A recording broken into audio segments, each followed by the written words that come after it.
is Alex Clarke. I'm an artist. I teach on a BA at St Martin's. Spending time with students, you're basically being a mirror to the people that you come into contact with and showing their work or re-articulating their work back to them. The way that I use this studio is I work in here with another artist. I would much rather work close to people, knowing that they're going to come in at some point, rather than this private, solitary space. I need that potential witness, perhaps even before something's materialised.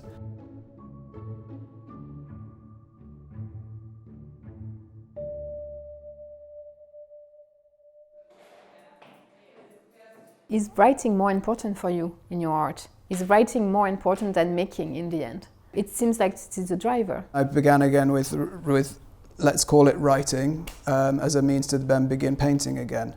But then I used that word to mean quite a few different things, which could be conversations between friends, it could be text messages, it could be the notes in a margin of a book. In your daily life, you gather those exchanges and then you create this collage with all those texts.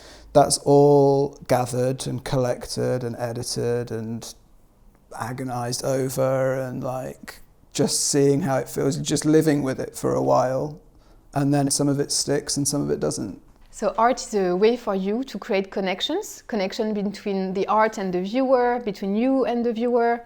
Why do you put so much emphasis on relationships? A primary reason to maybe want to make an artwork is to talk to one another. It's a means of being together and talking and exchanging ideas. What I'd like to do is position the artwork not simply on the wall as a kind of look at what I did, but instead have it as this placeholder for that discussion, the dinner table of the discussion. The language or the text being used is a way to sort of represent that. It's actually just that. It's made from that material. From relationships. From discussion and from relationships, the way that we talk to one another, the way that we exchange, and the language that is used to try and express ourselves. Cultural or art historical context, and I want to gather that material and put it central within the whole work, within the practice and the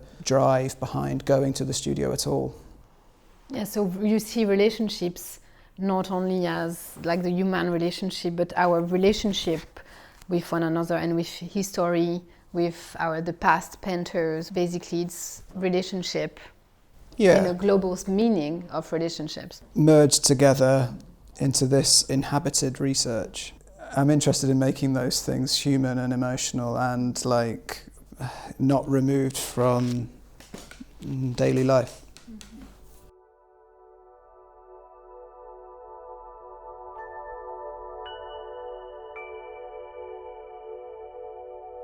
We're here in front of a work from your new series, Isle. You told me that for you this series feels like a new beginning. Can you please tell me more about the concept and the inspirations behind it? These paintings they're kind of made because I didn't want to make paintings. It's more a kind of reaction against a sort of predominance of painting, always looking back and being porous to the past so readily. This text landed and stuck because it became a means to make a forward-looking painting. The way that these paintings are made is quite particular in that they're between being looked at and being read. There's a very formal quality to them. Within that, colour is used to then articulate tone, how a word feels, how the same word might change from day to day, or how it might be read. For me, it's when you describe them, I feel like they are alive. Like the viewer is alive in front of it, but they also have their life on their own. I just want them to be open for us to kind of be together in front of this work. Whether that's open-ended because it's an infinite sky, or whether it's just spam that we're receiving all of the time. It's both things at once. It's like having yes or no, yeah, and leaving the viewer to decide which path they want to take. Or whoever they are, whatever they feel. I think work is made out of the agitation between hope and anxiety, feeling that you want to do something or feeling like, oh no, I can't do that. Like, you know, it's both things at once. I want to arrive to the studio with a question, and I want people to arrive to a show or leave a show with a question rather than okay, you know, I don't want the full stop. A question, but also an emotion, no? Because it feels very emotional when you're in front of the painting. I think the seriality and the sort of multiplied effect, it's insistent. It changes the way that word feels. It only remains open rather than decided or done or over. I want the work to be ongoing or keep it open.